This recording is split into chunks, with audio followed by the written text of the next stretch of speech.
Imagine if every breath you take, every heartbeat you feel, every moment that slips through time is actually a whisper from the divine, calling you to remember.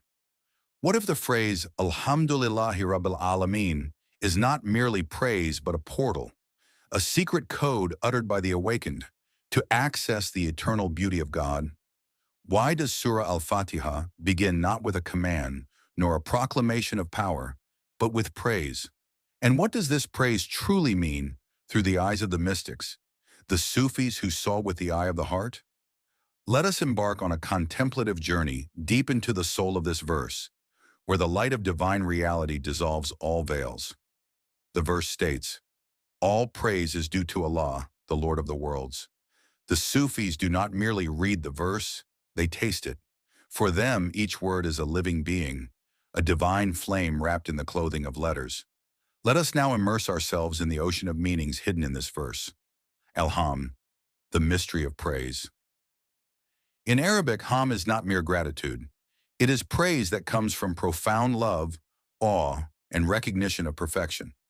It is praise for the essence of the one praised, not just for his gifts.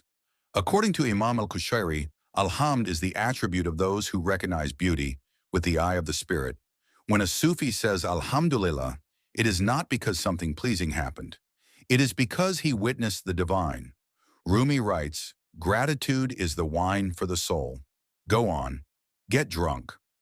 For the Sufi, hamd is intoxication in divine beauty, Jamal, where the lover loses himself in praising the beloved for simply being who he is.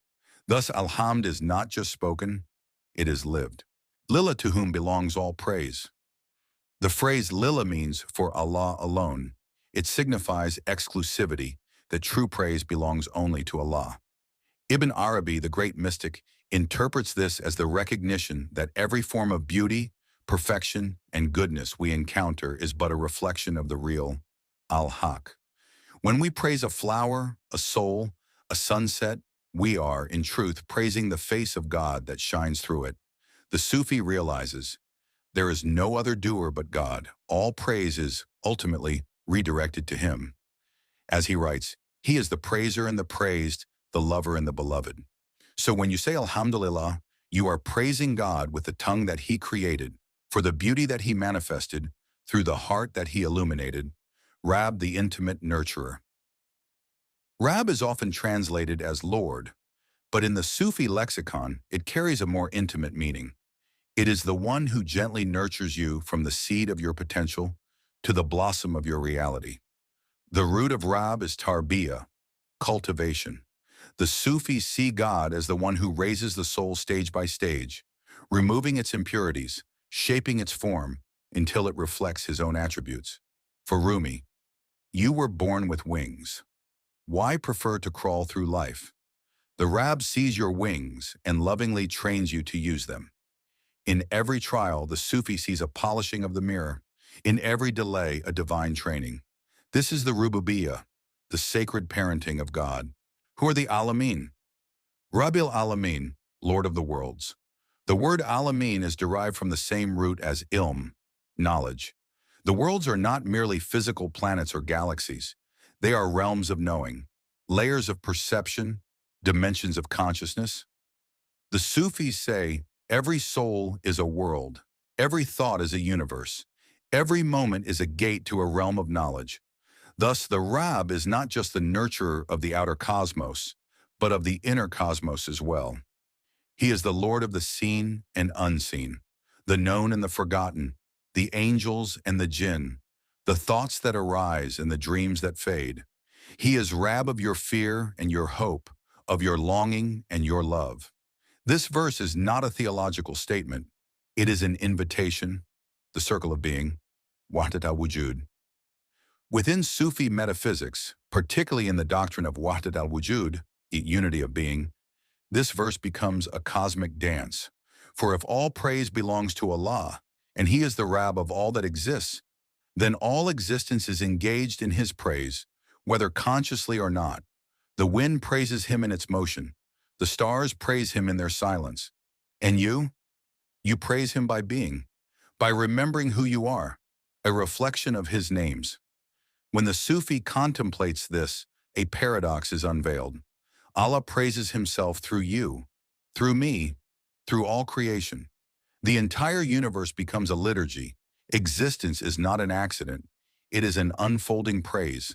And in this realization, the veil of duality thins. The servant and the Lord, the lover and the beloved, dissolve into one. From language to presence, Alhamdulillahi Rabbil Aalameen is not merely to be read, it is to be tasted, to be breathed, to be inhabited. When the Sufi repeats this verse, it is not a ritual. It is a moment of unveiling, of remembering, of becoming. To praise is to witness is to awaken, and to awaken is to return. Rumi's whisper, praise as fire. Rumi says, don't look for God in the sky, look in your own heart. There he dwells, praising himself through the rhythm of your pulse, the fire of your longing, the dance of your silence. This verse is that fire. It is the fire that burned in Moses at the bush, the fire that lit Muhammad's heart in the cave, the fire that consumes the ego and leaves behind the pure gold of spirit. The praise that flows from you is not yours. It is his echo, returning to him, the secret of beginning the Quran with praise. It is no coincidence that this verse comes at the very beginning of the Quran. After the mysterious opening, Bismillah ar-Rahman ar-Rahim, we are met not with law, not with doctrine, but with praise. Why? Because praise is the key that unlocks the heart. Before you can understand, you must awaken. Before you can obey, you must love. Before you can walk, you must bow. Praise softens. It melts the icy walls of forgetfulness. It opens the inner eye. So the Quran begins not with a command, but with a melody, a song of return. You are the listener and the sung. The Sufi, in deep contemplation, becomes aware that he is not separate from the verse. He is the verse. In the garden of stillness, he hears the verse recited not by his tongue, but by the whole of existence. And in that moment, he realizes he is both the listener and the sung. This is the secret of surrender, not submission as burden, but submission as symphony. The Sufi does not surrender to Allah, he surrenders into Allah, contemplating the infinite.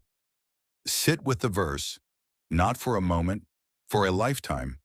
Repeat it not just with lips, but with breath, with gaze, with silence. With each breath, repeat it mindfully. Inhale, Alhamdulillah. Exhale, Rabbil Aalameen. And you will find that the verse begins to recite you. It will describe your states. It will illumine your nights. It will hold you when you fall, and it will rise with you when you fly. The meaning is not in the words. It is in the space between them, the silence beneath them, the light that flows through them. Levels of praise in the Sufi path. Sufis have identified spiritual stages through which the meaning of this verse deepens. 1. Shukr, gratitude. Praise due to receiving. 2nd, hamd.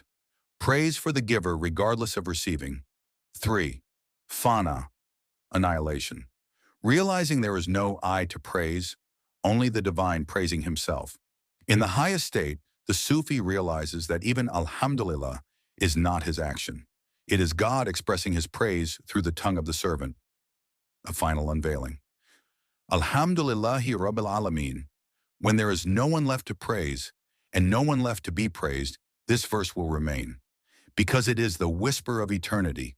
It is the first breath of the awakened heart and the last sigh of the returning soul.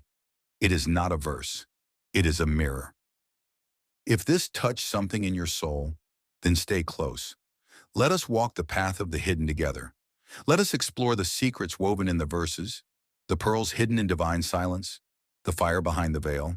Subscribe, share, reflect. Comment with your own experience of this verse. What did your heart hear? Because the journey is not mine alone. It is yours. It is ours. It is his. Alhamdulillahi Rabbil Aalameen. Let it echo within you. Let it guide you home.